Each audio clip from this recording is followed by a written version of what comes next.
going to talk about today, Andrea? Today we're going to talk about tourism and politics on Guam. Tourism. Well, tourism is something that I have a lot to talk about. I worked in tourism from Hawaii to Florida to Las Vegas and Guam. And I can tell you, tourism is basically the same. People on vacation, wanting to enjoy their time here. People just want to have the convenience of being in warm weather. And Guam appeals to them.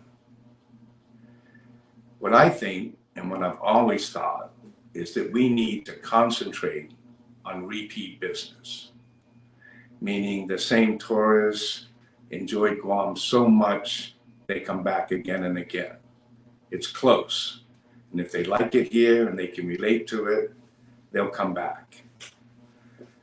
I went to Bali maybe 10 times because I loved it. The people were nice. My experiences there were great. Same thing with Palau, many times. Yap. Now, when people come to Guam, I don't know about their experience. For one thing, most of our tourists are Asian, and they don't necessarily speak English. That's why I think we should have visitor stations in Tumon for Korean people, for the Japanese that visit here, the Chinese, everybody with a station manned that could have a rep from GVB or wherever speaking their language, speaking the language that they understand. It could be right there in Tumon at the plaza, or actually I think sometimes outside would be better, where people walking by could say, come here, we talk Korean, we'll show you everything. That would be great. And we need to have the private sector help with this, because for repeat business, we need people to patronize different businesses and enjoy it enough to come back.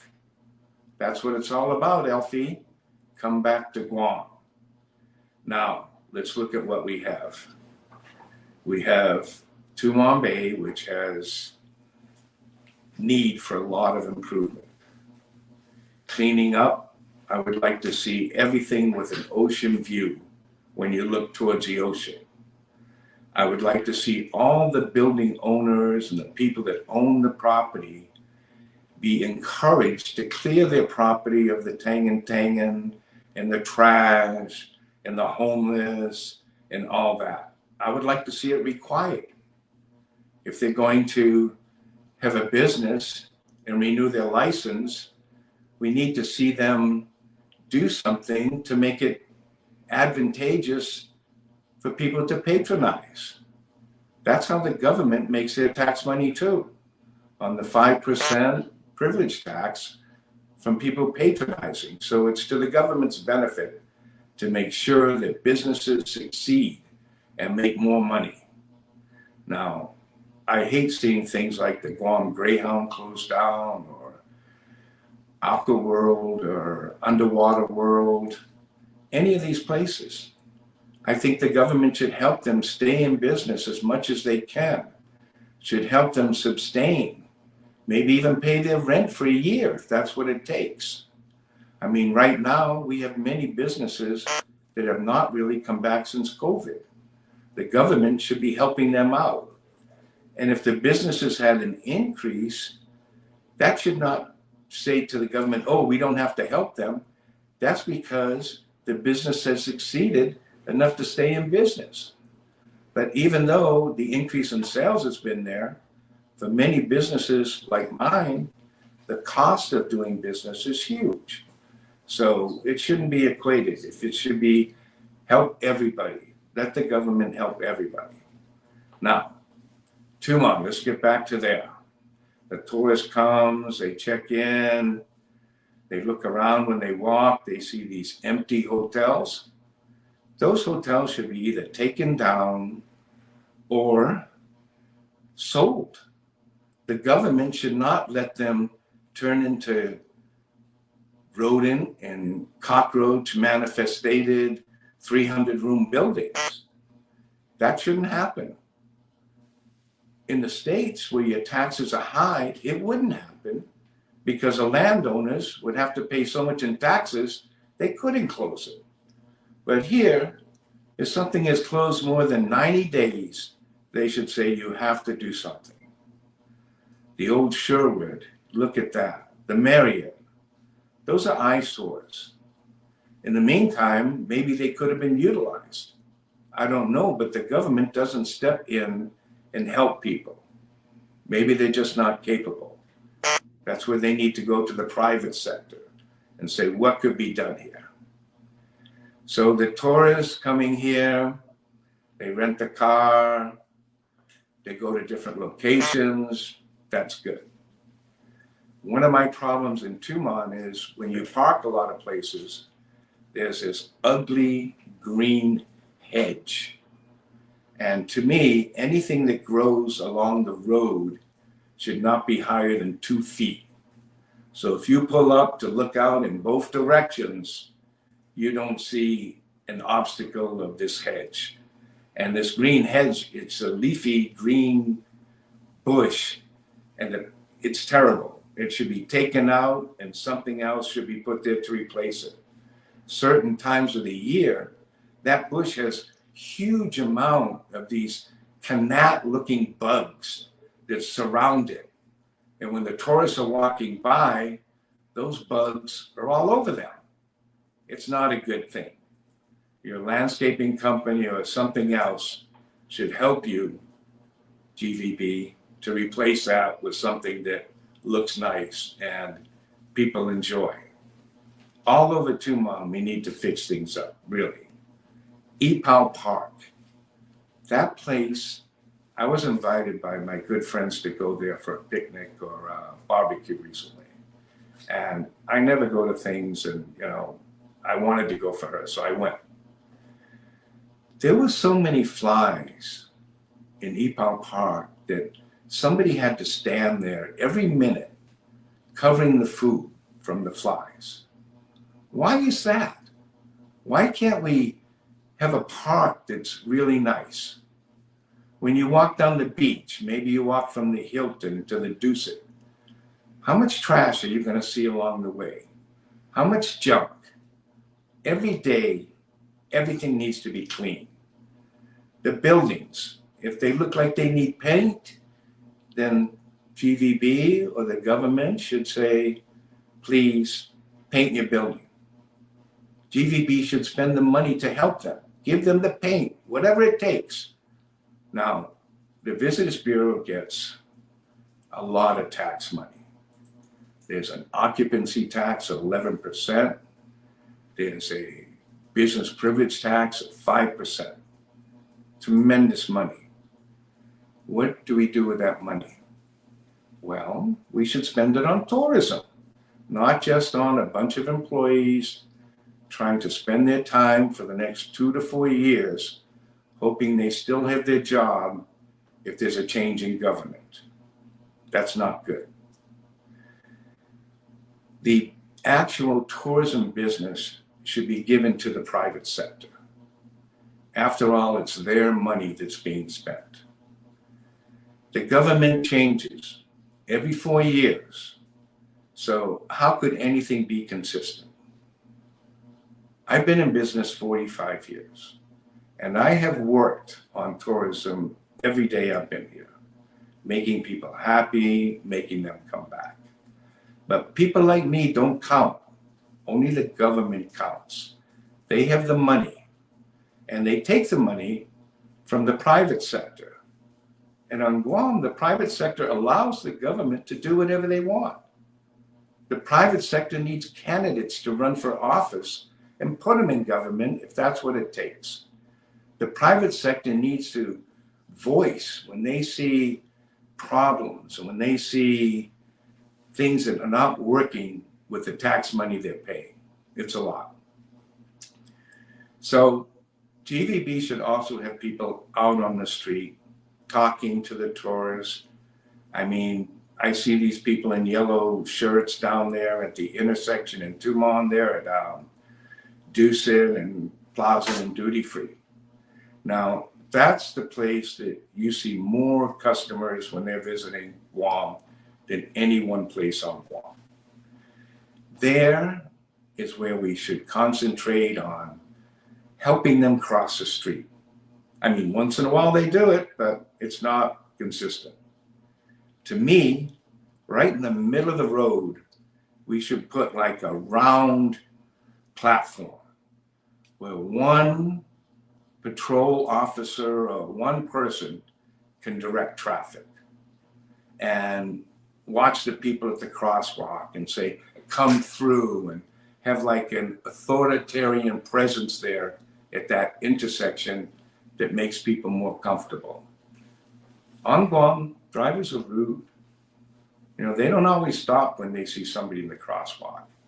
And they had that place down there, they had lights going through it. They have done more crazy things at that crosswalk than any place I've ever seen. But it takes, especially during the daytime, one or two people they're monitoring. It could be G4S, it could be anybody. But I would like to see somebody watching that place. And you know, there's a safety factor involved there too. When you have somebody watching, there could be a deterrent. We have a lot of purse snatchers. I also think that all of Tumon should have cameras. Every intersection should be recording everything. People that are speeding, the people that are assaulting tourists and stealing their bags, people that are riding around on bicycles with their backpack looking for victims. All that can be recorded, really. And that would help a lot. If you have one at every intersection, you're going to find the people that committed the crimes. And it's going to be a great deterrent, or it's going to catch the people that are doing it so they won't be repeat offenders, hopefully, if they keep them in jail. So repeat business, that's what we should be after. Everybody that comes here, give them a good time. Talk to them. Yes, Andrea? Yes, sir. So we have Amanda here who chimed in and said it hurts her heart to hear all those things happening here on Guam. Well, it hurts your heart, I know, but actually, if you're voting here and if you can voice your opinion, talk to the right people. I mean, all these people that are running for senator, why don't you ask them if they can think about privatizing GVB? Or can they start thinking about doing better things with your tax money? Or how do they feel about privatizing the utilities? Anything that gets us out of this government rut that we're sinking in and never going to come out of. That's what we need. We need people to like say, hey, this is wrong, to realize it and to react and to move it forward. I mean, that's the kids. They need to told, hey, you guys need to register to vote. That's the only way you're going to change things. What do you want? You know, what can we do for you? Well, the kids see no future. They keep leaving. The people that are smart keep leaving. This is bad. We need the good people to stay. And we need a lot of the people in the States to come back here. But as long as the cost of living and the taxes and the schools and the hospital and the government is so terrible, they're not even going to think about it. They'd rather freeze over there. We also have JS Calvo on Instagram who chimed in and said the truth hurts. You know, sometimes awareness, and all times awareness is important. The reality, the state of Guam as it is now, right? Yeah, and you know, the truth is tough. The politicians have distorted things so much that people don't know what to think. And they don't see the truth from the untruth or the things that are like, you know, they're brainwashed to say, okay, vote for me, vote for me. And then when they don't do it, the people feel bad and vote for them again. Maybe they'll do it next time. But it ain't happening that way. That's why I'm saying you need independent, new voices, new candidates, change the system, allow everybody to run. Never mind the primary and all this. Have a part-time legislature. And the part-time legislature saves us money, right? I hope so, but it would allow more people in business to run because they could still run their business. I mean, what are those guys doing at the legislature most of the time anyways? They're just sitting there trying to impress each other and fighting with Lou or fighting. I mean, it's just all baloney. Well, the good things that should be happening, like the reduction of the tax, that isn't happening. And all you new guys that are running, you better promise us people something and then do it. You know, this season of promising and then not doing anything, we need to stop all that. So I see we've ventured into the truth about politics. There was a recent event you mentioned, senators fighting with the governor, right? Essentially in public, in front of our school children, right? That's right. Like I said, there's no truth. Everybody's offended and takes it personal. And the fact is, nothing moves forward. You know, Chris Barnett is right. I mean, a whole year, this is like everything else you give to the government. Hurry up and then slow down and let's look into it. We can't even get the weed out there because 5 years worth of looking for a lab. Give me a break. Get the government out of our lives. Let some people with brains run things. Hire people that are willing to do the right things. I mean, at the end of the day, it's a shame that the children always end up last, but they're first in the political platforms. Well, it's all BS. I mean, they always use the kids for this and that, but in actuality, they're not giving them a good education. So what good are they? And the students need to realize this too. I mean, I'm sure that with all the new at-home learning and everything else, the school population is it's been reduced. I mean, there's a lot of students not even going to school. Mom will teach them at home. It's easier than driving down there or putting up with the kid not wanting to go to school. And then if the poor kid's sick, that's it. They won't let him into school. So everybody stays ruined. There's nothing good about the way the government runs the schools here.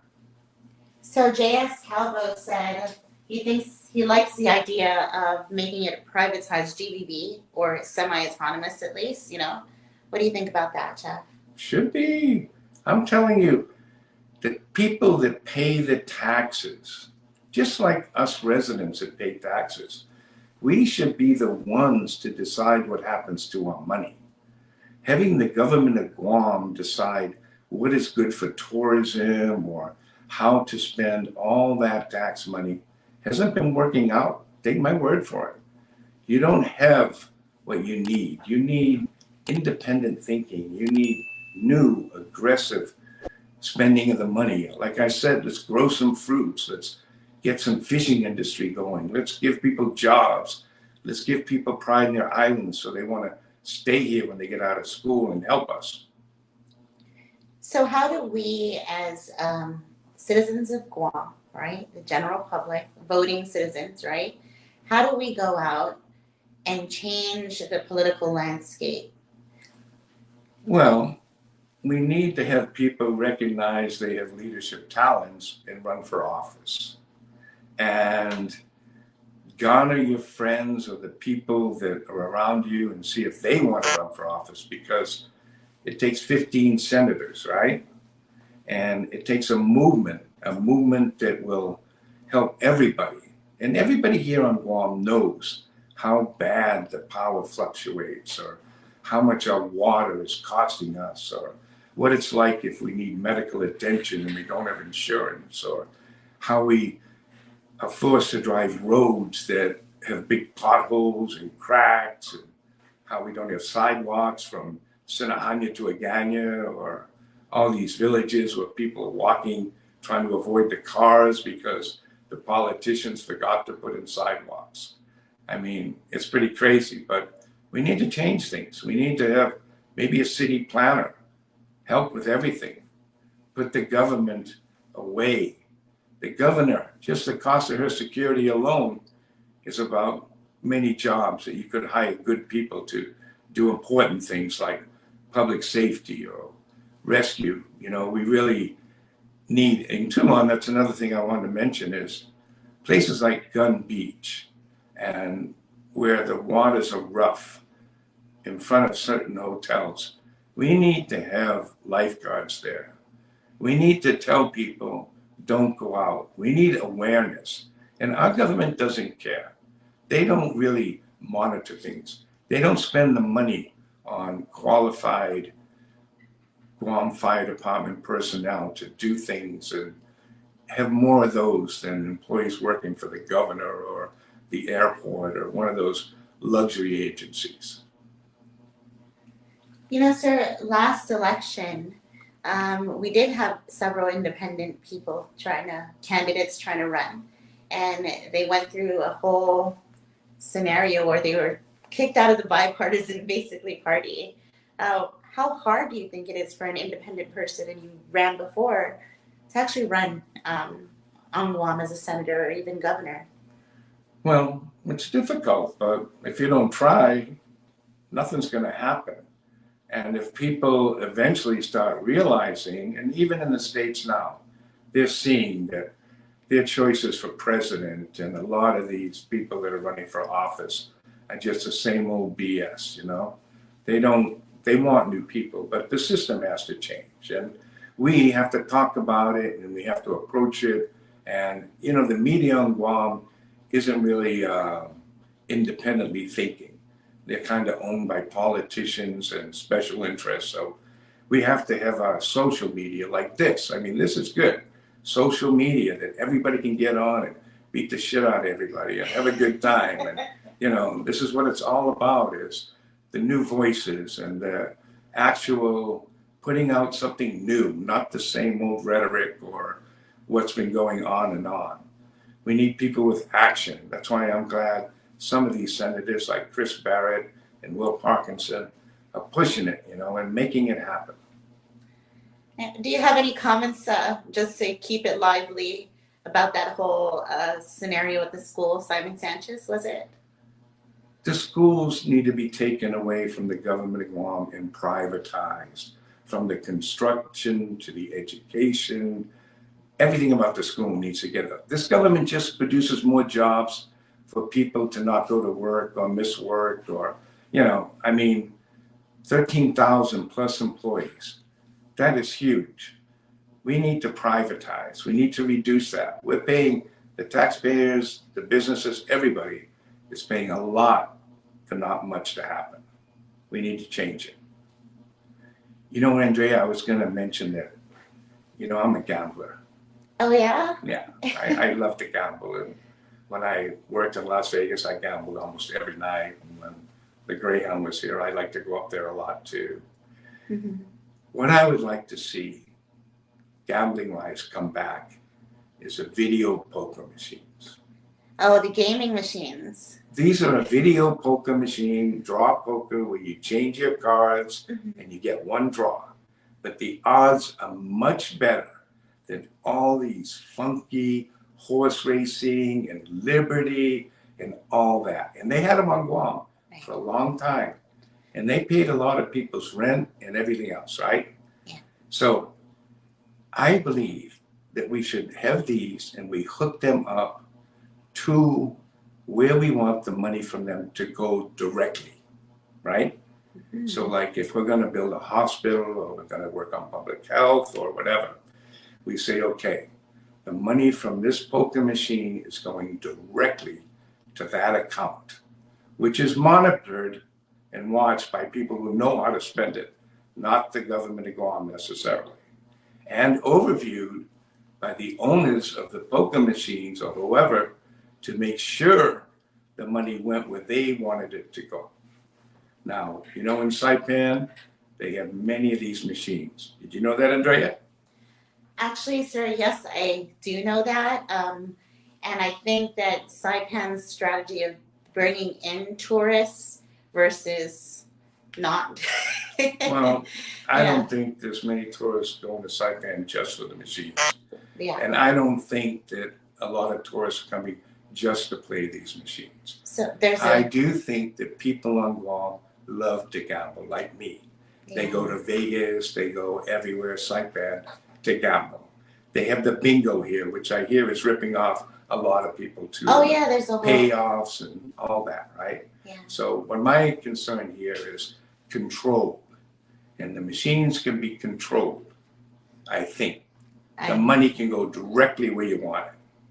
Well, And I think those people are honest that run the machines. There are some people who are concerned about, like, gambling addiction. I have heard of that before. What do you think about that? Like, how can we ensure that we're still keeping our public safe, but adding another revenue line? It's just like marijuana too, as well, right? It's like there's always some form of regulation that should occur. Of course. I've been addicted to gambling. I mean, Yes. addiction, people are addicted to things. We're There's all no doubt addicted about to it. But things, yeah. right now, they're addicted to this lousy horse racing and other gambling, undercover, whatever. Mm-hmm. My thing is, if we're going to have gambling to convenience of people that want to gamble and have money for something worthwhile, we actually need to monitor the money coming. And you can limit the number of machines. You could say to a certain business, okay, your bar makes 100,000. You can have one machine. Mm-hmm. And then that machine will help them. And if the tax on the gambling is 10% or whatever's decided, that's fine. It goes directly to where it should go, not through the hands of the governor or the senators or all these people waiting to pass the money. Right. It goes directly to where it should go. I mean, I think that's smart because you can see everything coming in. It's a machine, and you can direct those funds allocated appropriately, right? So I think that with the proper regulation, that kind of gambling could work. That's the only one I can think of. And it would help the economy, but we're assuring it doesn't get in the hands of the government. That's what everybody doesn't want a casino, because they're afraid that the government will steal all the money and the people won't see any of that casino money. I don't necessarily want a casino. Sir, Kevin Harding says, it's sad how bad our roads are. I live in Ipan and I've gone to the beaches several times to just pick up garbage. It's sad that to see all that trash, and tourists see that. I know, and Kevin, you're a good man. I'll tell you, I pick up trash every day on the beach, along the road, for almost a mile. I pay people to pick it up. That's not even my property. It's not yours either, Kev, but you're doing great to help out. We want everything good. My fishing platforms out here, they're not mine. I used to take care of them, but I gave up. There's an umbrella out there now. People leave trash out there all the time. And it makes me mad because I give them a place to park. I want them to take care of the property. Yep, we need to change the attitude on Guam big time. We need to teach people in the schools, their kids, say, hey, if your parents are trashing, you make them stop. Stop it. We need to be proud of our island. I had one guy tell me, it's my island, man, I'll trash it if I want to. What kind of attitude is that? That is ridiculous, right? Ridiculous. Going back to the machines, Kent Smith said in California they started a lottery to pay for schools, but didn't add it to the current budget. And so in the end, I'm just paraphrasing, there was actually no gain because the money was already budgeted and used for other projects. So I think that's just a matter of having good government accountants in place. Well, And what we're going to do is a whole new thing. I mean, it's not going to be like California. All I'm saying is we could monitor this. Right. I don't want a lottery. That's another huge involvement. I think that the people that have the machines could help a lot in making it work. Yeah, I agree. And then adds new line of business to Guam, right? An old line of business that was doing fine until somebody made somebody mad, and then the machine started going away. That was many years ago, right? Maybe 2 decades ago. It was licensing or something like that, I remember. Well, I Gaming think machines. somebody made Lee Holmes mad. And Lee Holmes got rid of gambling, the machines, and a lot of stuff at the time. So Jeff, we're at our Hafa Hour mark, and it's a busy Sunday barbecue at Pirates Cove and all the families out there. But we want to end with the Pirates log, right? Yeah. Remember, we have Mother's Day coming up a week from today. We got plenty of room for you. We got a delicious buffet. I don't know if you ever tried my fried New England scallops, but they're delicious. Free flowing Budweiser, iced tea, my calamansi tea. Everybody loves that. Lots of fish specials, whole parrot fish, I think. So come on down, enjoy. Make your reservation though, and then show up. If you make a reservation, try to show up, okay? All right. Thanks for spending your Sunday at Hafa Hour. Be sure to turn on your notifications. We're live at 10 a.m. on Sundays, and Jeff has so gladly planned to share his time with us every Sunday. My dream is to be here every Sunday. Yes, spending all day here in live stream. Thank you, everyone, and be sure to share this with your friends to get the word out there, because Jeff has so many years of experience and he has a heart for Guam. So all we're trying to do is get the word out there, right?